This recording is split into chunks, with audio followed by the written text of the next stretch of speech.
আমাদের পঞ্চাশ হচ্ছে পঞ্চাশ পঞ্চাশ ভালো হবো। আসসালামু আলাইকুম। সকালে খামারের কাজগুলো শেষ করে একটু পুকুরে গেছিলাম মাছ মারার জন্য। তো বিগত 7-8 মাস আগে আমি পুকুরে 10 কেজির মতো পাঙ্গাস মাছ ছেড়েছিলাম। 11টায় 10 কেজি হয়েছিল। তো একটা দুটো করে উঠাইতে উঠাইতে প্রায় শেষ, আর একটি মাছই অবশিষ্ট ছিল। আমাদের পঞ্চাশ হচ্ছে পঞ্চাশ পঞ্চাশ ভালো হবো।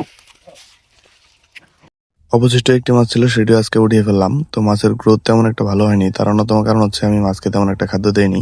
আপনারা যারা মাছ চাষ করেন তারা অনেকে জানেন যে মাছকে খাদ্য না দিলে দিন দিন এদের গ্রোথ কমতে থাকে, বিশেষ করে পাঙ্গাস মাছ। এদের হচ্ছে খাদ্য না দিলে যতদিন যাবে গ্রোথ আরো কমবে। খাদ্য না দেওয়ার অন্যতম কারণ হচ্ছে এটা বাণিজ্যিক পুকুর না, আর আমি হচ্ছে ব্যবসার জন্য মাছও ছাড়িনি, যার কারণে খাদ্য দিয়ে যে গ্রোথ আনতে হবে এরকম কোনো মেন্টালিটিও ছিল না। শুরুর দিক যখন পানি বেশি ছিল তখন 1 বস্তার মতো ফিড দিছিলাম।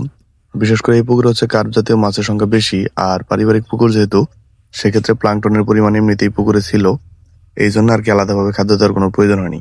যেহেতু শীতকাল শেষের দিক, খাদ্য এমনিতেই কম, যার কারণে হচ্ছে পাঙ্গাস মাছের গ্রোথ গুলো হয়নি। অবাক করার বিষয় হচ্ছে রংপুর থেকে যখন প্রথম ফার্স্ট টাইম বাসায় এসে কৃষিকাজ শুরু করি, তো আমি আর আমার একটা ফ্রেন্ড এই পুকুর থেকে সর্বপ্রথম মানে মৎস্য চাষের একটা পরিকল্পনা নিয়েই শুরু করি।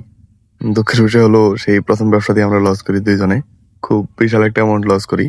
তার অন্যতম কয়েকটি কারণ ছিল। প্রথম কারণ হচ্ছে ব্যবসা না বোঝা। দ্বিতীয় কারণ হচ্ছে পুকুরে পানি থাকে না, প্রচুর পরিমাণে বালি, পানি সব শুকায় যায়। আর তৃতীয় কারণ হচ্ছে মানে না বুঝিয়া খাবার দিতাম, যেটা লাগে না সেটাও পুকুরে দিয়ে রাখতাম, নষ্ট হইতো। সেই খাবারগুলো পইচা নিচে এমন এই গ্যাস তৈরি হইতো, যার ফলে মাছেরও সমস্যা হয়েছিল।